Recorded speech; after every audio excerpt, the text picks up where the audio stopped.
ओम ब्रह्मा मुरारी त्रिपुरांतरकारी भानु शशि भूमि सुतो बुधश्च गुरुश्च शुक्र शनि राहु केतव सर्वे ग्रहा शांतिकरा भवन्तु। सर्वे ग्रहा शांतिकरा भवन्तु। क्रूर ग्रह शांतिकरा भवन्तु। नवग्रह शांतिकरा भवन्तु। नमस्कार, स्वागत है आपका आचार्यवाणी में। मैं आचार्य डॉक्टर विक्रमादित्य आपके साथ हूं और आज का विषय जो है वो मीन राशि वालों के लिए ग्रहों का योग क्या कुछ करने जा रहा है, कैसे ग्रहों का योग आपके लिए लाभ की स्थिति उत्पन्न करता दिखाई दे रहा है, आपको समझ लेना चाहिए। इन दिनों ग्रहों का परिवर्तन जो हो रहा है मीन राशि वालों में खास तौर पर समझ लेना चाहिए। मीन राशि में ही ग्रह परिवर्तन होकर आ रहे हैं और एक ही दिन में 2 ग्रहों का परिवर्तन होने का योग बन रहा है। तो मीन राशि वालों, आपकी राशि के स्वामी बृहस्पति हैं और आपकी राशि के अंदर बुध का पदार्पण हो रहा है 7 तारीख को।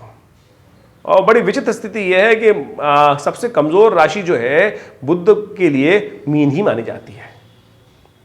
अच्छे ग्रह हैं बुध, लेकिन मीन राशि में आकर कमजोर हो जाते हैं, क्षीण अवस्था में हो जाते हैं। और बुध विशेष तौर पर जब कमजोर हो जाएंगे तो कहा जाता है कि आपकी मीन राशि वालों के लिए बुध की कमजोर स्थिति ठीक नहीं है, क्योंकि बुध मैनेजमेंट के स्वामी हैं, बुध सांसारिक बुद्धि के स्वामी हैं और बुध आपकी राशि के अनुसार से व्यापार के 7वें भाव के स्वामी हैं और 4th भाव के सुख के स्वामी हैं, माता के स्वामी हैं, जमीन जायदाद के स्वामी हैं, सुख भाव के स्वामी हैं, वाहन के स्वामी हैं, घर के स्वामी हैं और ये सबसे कमजोर अवस्था में चल रहे हैं। और ऐसे में यदि बुध का उपाय यदि ढंग से नहीं किया जाए तो बुध की स्थिति आपके लिए पूर्ण लाभ देने वाली नहीं रहेगी। चीज़ों को ऑर्गेनाइज करने में दिक्कत आ सकती है आपको, बहुत सारी चीज़ों को मैनेज करने में। बुध जो है बड़ा चुलबुला ग्रह माना जाता है, कौमार ग्रह माना जाता है, हवा के अनुसार चलता दिखाई देता है। जब हवाएं अच्छी होती हैं तो बुध भी अच्छा काम करने लगता है, यानी बाकी ग्रह अच्छे काम करें, हवाओं का मतलब बाकी ग्रह अच्छे काम करें तो बुध भी अच्छा करने लगता है। और बुध क्या है, थाली के बैंगन की तरह ग्रह है, कभी इधर कभी उधर, दुस्वाभाविक राशि में जा रहा है, मनोमस्तिष्क में दुस्वाभाविकता उत्पन्न करने के योग दे सकता है। बुध कमजोर अवस्था में है। बुध जो आप समझें कि जो गवर्नमेंट के हाई लेवल के जो कहीं भी बड़े बड़े मैनेजर्स होते हैं, बड़े बड़े सेक्रेटरीज होते हैं, बुद्धि का काम करने वाले लोग होते हैं, उनका बुध बहुत शुद्ध होता है। कुंडली में बुध यानी नवांश में कुंडली में बहुत शुद्ध माना जाता है, आप इस चीज़ को चेक कर सकते हैं। लेकिन ऐसे में बुद्धि जब कमज़ोर हो रही है, बुद्धि क्षीण हो रही है, तब फिर बहुत सारी चीज़ों को मैनेज करने में आपको दिक्कत आ सकती है। तो आपको इसको थोड़ी शक्ति देने का प्रयास करना चाहिए। बुद्ध को शक्ति देने का तरीका क्या है, गौ सेवा करने का प्रयास करना चाहिए। और शुक्र भी आपको, आप पहले इससे समझने उपाय तो हम आपको बताएंगे। और दूसरा ग्रह भी हमने आपको बताया परिवर्तन की तरफ, 7 तारीख को ही शुक्र भी परिवर्तन की तरफ जा रहा है। 7 तारीख को जो शुक्र का ये परिवर्तन होने जा रहा है ये भी बड़ा महत्वपूर्ण है। शुक्र ग्रह विशेष तौर पर अपनी राशि जो है उनकी वो परिवर्तन करके कहाँ जाएंगे, शुक्र परिवर्तन करके, शुक्र जो है अभी 11वें भाव में चल रहे थे आपके और वो 12वें भाव में जा रहे हैं। शुक्र 12वें भाव में जाकर विशेष तौर पर कई प्रकार के 12वें भाव में राजयोग कारक हो जाते हैं शुक्र। और ऐसे में शनि भी वहीं चल रहे हैं, सूर्य भी वहीं चल रहे हैं। और शनि शुक्र और सूर्य की युति जो बनेगी वो विशेष तौर पर बड़ी महत्वाकांक्षा बढ़ा देगी। ऐसे में यदि जुआरी जो लोग हैं, मतलब अब ये स्थिति समझ रहे हैं कि ऐसे में लोग यदि जुआरी हो ना तो क्या करते हैं, बहुत कुछ दांव पे लगाने का प्रयास कर सकते हैं कि अब की बात बिल्कुल पार कर जाऊंगा। बिल्कुल इलेक्शन का दौर चल रहा है, इलेक्शन का दौर, जो पॉलिटिशियंस हैं और जिनकी राशि मीन है, ऐसे में सावधान होकर काम कीजिएगा। बहुत सारे लोग आपको सब्ज बाग दिखाने का प्रयास कर सकते हैं और बुध आपकी मैनेजमेंट में कम राशि में जो है मैनेज चीज़ों को कम कर पाएंगे और फिर महत्वाकांक्षा में कोई नुकसान पहुंचाने का कार्य कर सकते हैं। ऐसे में आपको ऑपोजिट सेक्स जो है, यदि आप स्त्री है तो पुरुष, पुरुष है तो स्त्रियां, ये विशेष तौर पर आपके साथ जो अटैच है, चाहे आपके जीवन साथी के रूप में अटैच है, चाहे आपके दोस्तों के रूप में अटैच है, बस स्कैन करते हुए उनको काम उनसे यूटिलाइज करने का प्रयास कीजिए। यदि जीवन साथी के रूप में आपके साथ अटैच है, जिनकी शादीशुदा हो चुकी है, उनके लिए तो आपका जीवन साथी बहुत बढ़िया तरीके से आपको लाभ देने की स्थिति बना सकता है, वो आपके लिए बहुत इंपॉर्टेंट, आपके लिए लकी रहेगा।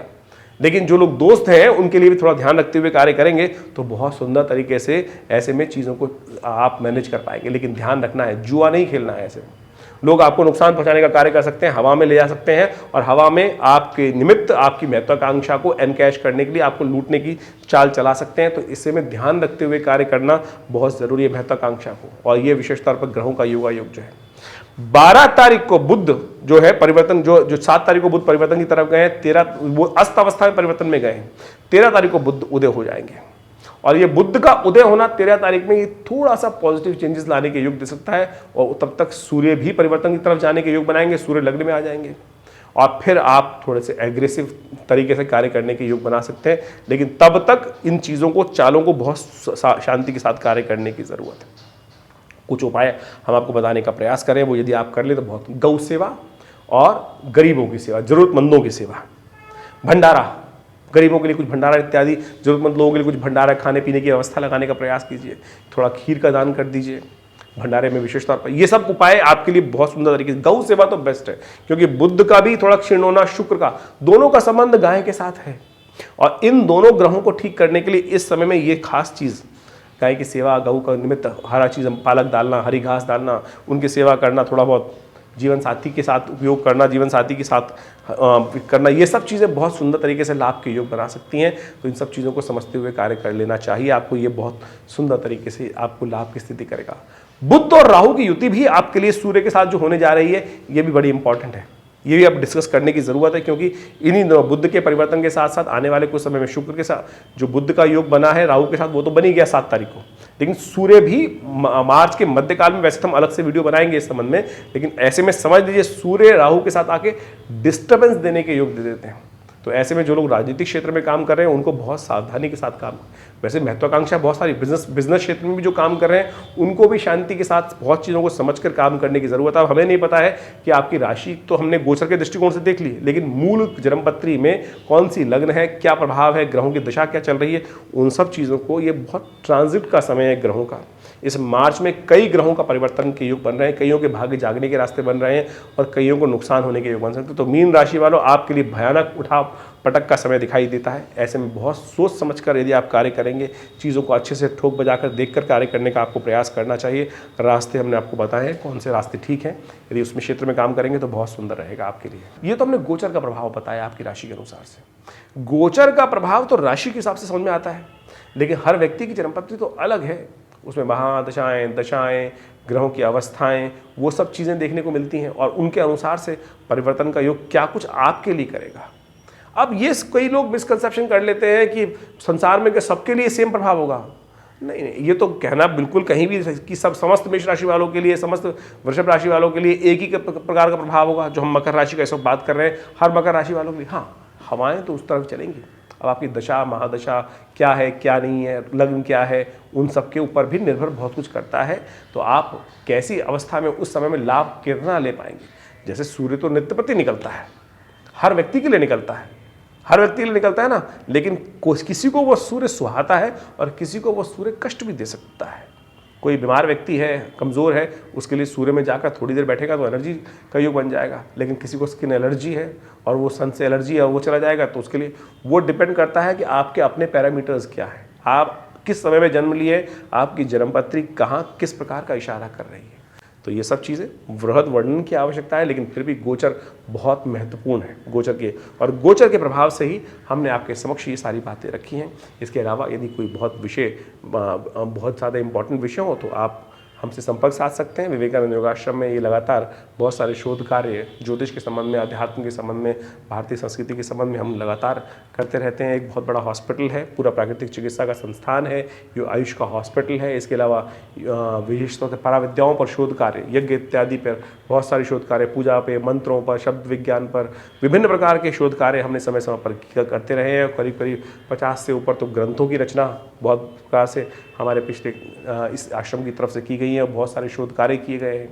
यज्ञ विज्ञान पर तो इतना बढ़िया कार्य है कि नित्यपति आश्रम पर 8 घंटे यज्ञ आज भी होता है। आचार्य श्री केशव देव जी महाराज के माध्यम से इनके सानिध्य में यह आश्रम स्थापित हुआ और आज भी उन्हीं की दी हुई शिक्षाओं के अनुसार से, उन्हीं के दिए हुए कार्यों को हम लगातार आगे बढ़ाने का प्रयास कर रहे हैं। चाहे वो मंत्र विज्ञान के संबंध में हो, चाहे वो भारतीय पराविद्याओं के संबंध में हो, ज्योतिष की विद्या के संबंध में हो, ये सब चीज़ें भारतीय हर चीज़ तरह से कैसे हमारे जीवन के लिए उपयोगी बन सकती हैं, इस सब संबंध में हम कार्य कर ही रहे हैं। आप हमारे इस आश्रम से जुड़ सकते हैं। रविवार को बड़ा कार्यक्रम होता है, सुबह 8 बजे से लेकर 10:30 बजे तक नित्यप्रति जो 8 घंटे यज्ञ होता है, उसी का एक भाग रविवार को सब लोगों के लिए सामूहिक तौर पर खोल दिया गया है।